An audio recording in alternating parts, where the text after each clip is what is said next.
Hey guys. Let's see if I can get it out of there. There we go. Nope, that doesn't work very well. How am I going to do this? Let's see.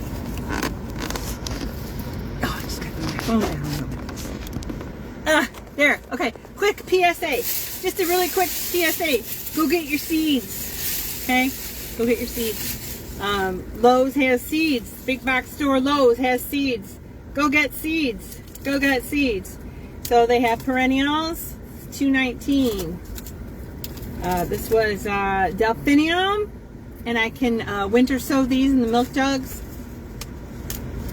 Lavender, also can winter sow these in the milk jugs. Forget-me-nots, same thing, milk jugs. Chamomile, same thing, milk jugs. And this says organic and it's $2.99 for chamomile. This one is Siberian wallflower. I'm going to try that. It says organic. It doesn't have, none of these have self-sealing things, but that's okay. Actually, let's see. These first three, $2.19. Chamomile is $2.99. Chamomile is really easy to grow too. And this is, yeah, Siberian wallflower. It's like yellow and orange.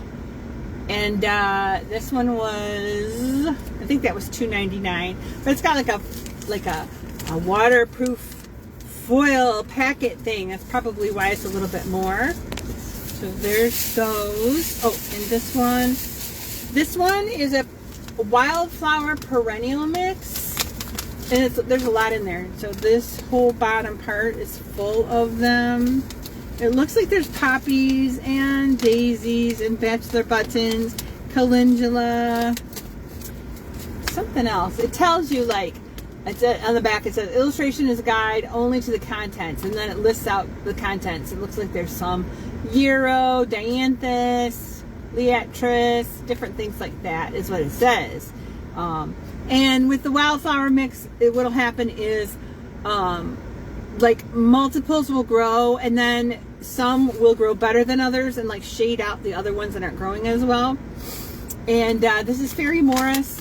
Like I said, it's this whole bottom part of the packet. That's a lot of seeds.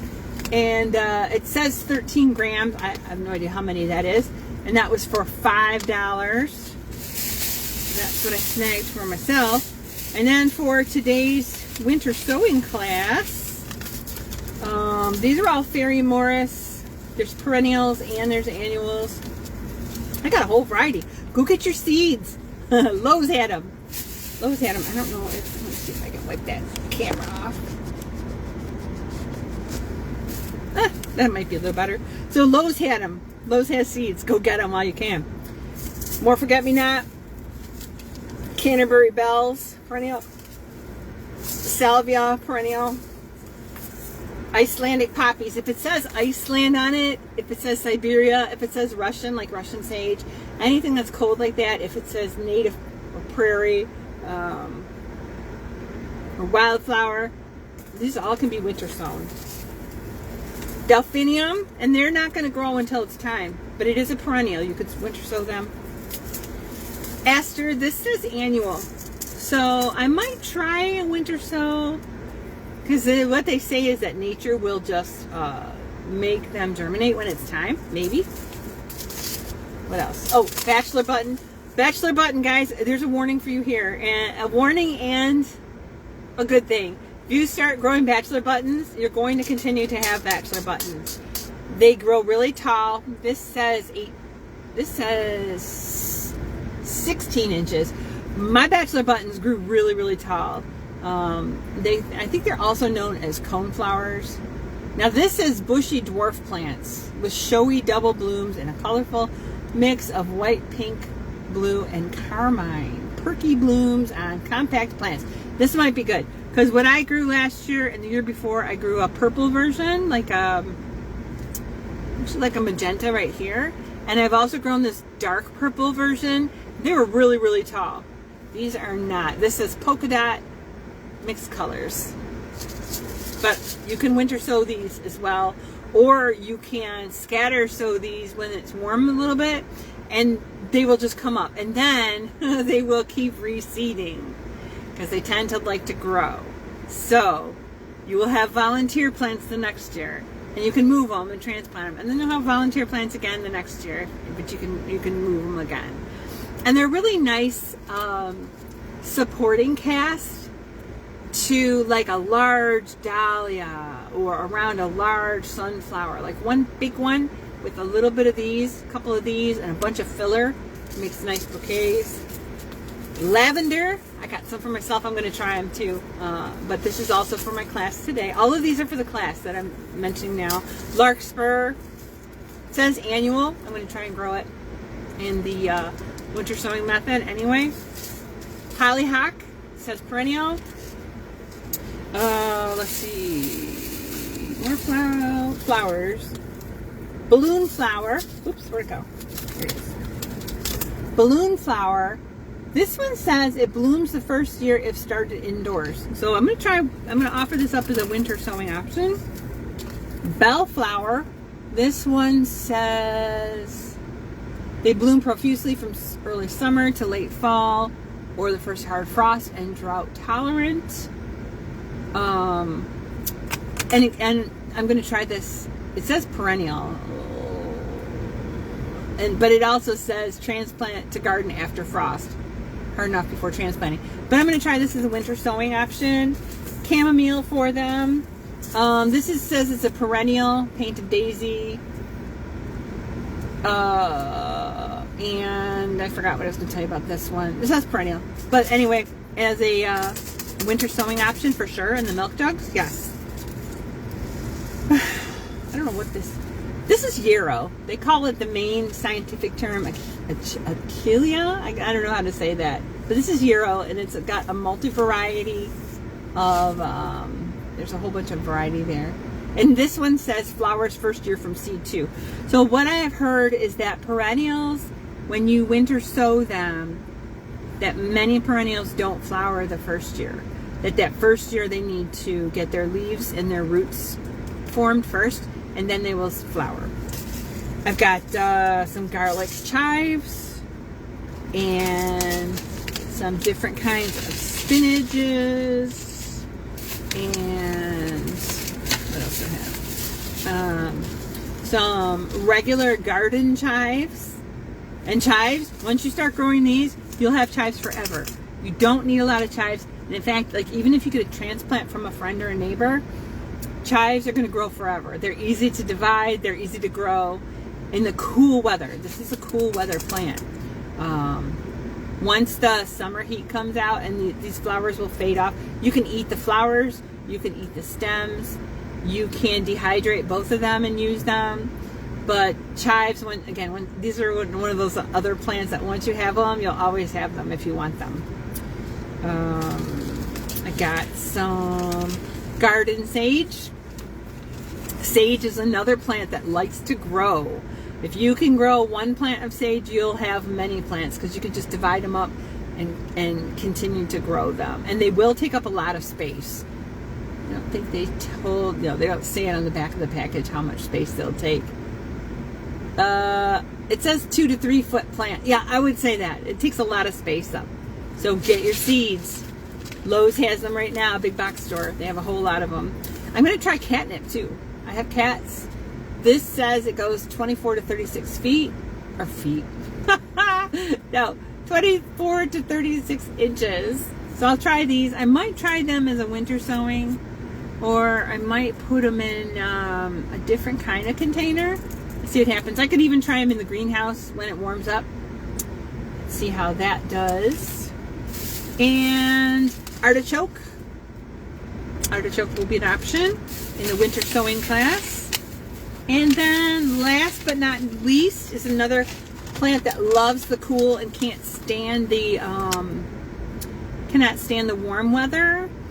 And if you plant these directly in the ground, you would plant them, a lot of people plant them right around St. Patrick's Day. And that would be peas. If you want to shell them, these are great to dehydrate and then pop them in stews and pot pies and other things like that. They're really great to rehydrate. They rehydrate well. And then these are just the pods, and you don't grow them for the seeds.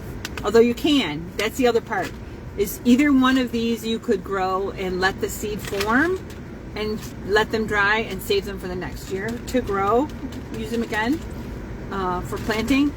Same with these. If you let the seeds grow in the pea pods, if you let them fill out a couple of them, then you'll have more seeds for next year. And they like cool weather. So I got all these different seeds as options for the winter sowing class, but I think it's going to be fun. I would rather have too many options than not enough. And then whatever people don't pick are the ones that I can try on my own and see how they turn out, and then give you feedback. But I can't wait. It's going to be so fun today from 3 to 5. Can't wait. We still have just a couple seats open. If you want to be part of this, you want to learn how to winter sow some things. Now, I expect the spinach. Yeah, spinaches, chives, catnip, anything in the mint family kind of thing. Those are going to grow really easily. Even the peas are going to grow pretty well. And they're going to grow pretty fast once the weather reaches the right temperature for them. So it doesn't take that long. But I cannot wait. So go get your seeds. Go get your seeds. Lowe's has them. Big box store. I imagine, I haven't been to Home Depot. I imagine they have them. I did not call the nurseries to see if they have seeds because, I don't know, I felt like I had seen before that Lowe's had a large selection, and I figured I would start there. I think Walmart probably has a large selection too. Funny thing about the big box stores, Walmart and Lowe's, funny thing about the seed section is that when the pandemic started, they roped those sections off with crime tape. You could not go and buy seeds. For whatever reason in Michigan, we could not buy seeds when the pandemic started and the lockdown started. You could go to all the other sections in the store, but the garden section was off limits. And remember, that was right around, in Michigan, we locked down right around St. Patrick's Day of 2020. So like mid-March is when we locked down. So if you did not have your seeds at that time, you couldn't go buy them. And then they didn't want the small hardware stores, the mom and pop shops open, so you couldn't buy your seeds there. I think you could buy them online, but I mean, it takes some time online to buy your stuff. So I'm not saying there's going to be another lockdown. I'm just saying go get your seeds now, because you can shake them. You can do a little dance. You could put them in milk jugs. You could start them in totes. And your greens, these right here, like your spinaches. I thought I got cilantro too, but your spinaches and your kale and your Swiss chard, you could start them now. You could start cilantro too. You could start them now. And for example, spinach says it is only, how many days to harvest? Let's see, get my glasses down. 45 days, guys. If you wanted to get your spinach. And your spinach, you don't have to winter sow them. You could put them in a container and you can put them in your windowsill, because they don't need a lot of sun. If you're going for the leaves or the greens, part shade is all you need. So you could start these today. Oh gosh, this is a math problem. Today is the 20th. 30 days, about 30 days from now is another 20th. So 20th plus, so this is mid-January. So by the end of February, you could be eating this. If you started greens right now. And like I said, you don't have to winter sow these. These do not have to go outside.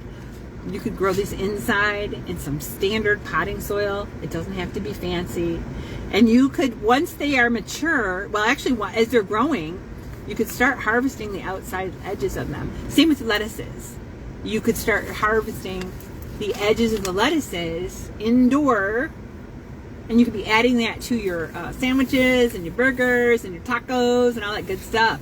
So you do not have to grow these outside. I'm just offering these as an option to winter sow, and nature will take care of everything. If you've ever grown these kind of greens in your garden before and you let them bolt, because what'll happen with these, I gotta keep going.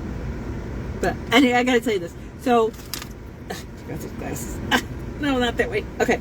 So what happens with lettuces and the greens is their life cycle, like I said, 45 days to maturity. So they grow really, really fast. And they like the cool. And they like it wet if they can. Cool and wet. So if they get into the heat, then they freak out and they want to reproduce really quick. So that's what they call bolting. And that's when they send a shoot up, a stalk up from the plant, and it's got a bunch of flowers on it. Well, those flowers turn to seeds.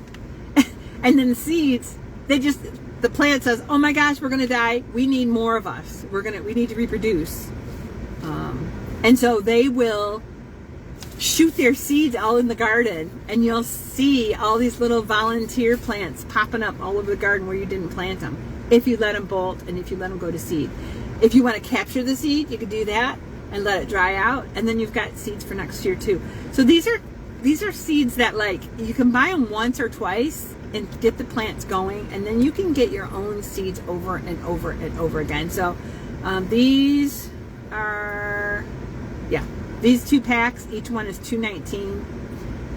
But there's so many plants in here that doesn't say how many. No, it just goes by grams. This one says it's 3 grams, and this one says it's 1.5 grams here. But these seeds are a little bit larger because it's a large plant than these. These are baby spinaches. So anyway, get your seeds. Get your seeds. Go get your seeds. If you got to go to the Home Depot or the Lowe's or the big box store anyway, you got to go to Walmart anyway. Sometimes grocery stores have them too. So you got to just go shopping anyway. So go get some seeds while you can and hang on to them. You hear what I hear? Seeds, life, food, nutrition. Go get your seeds. Okay, I got to go. Love you guys. Can't wait to see some of you at the winter sowing class today from 3 to 5. Tammy Lowe, LazyNorthernGardener. Go get your seeds. Go get your seeds. Get your seeds today. Go get your seeds today. Today.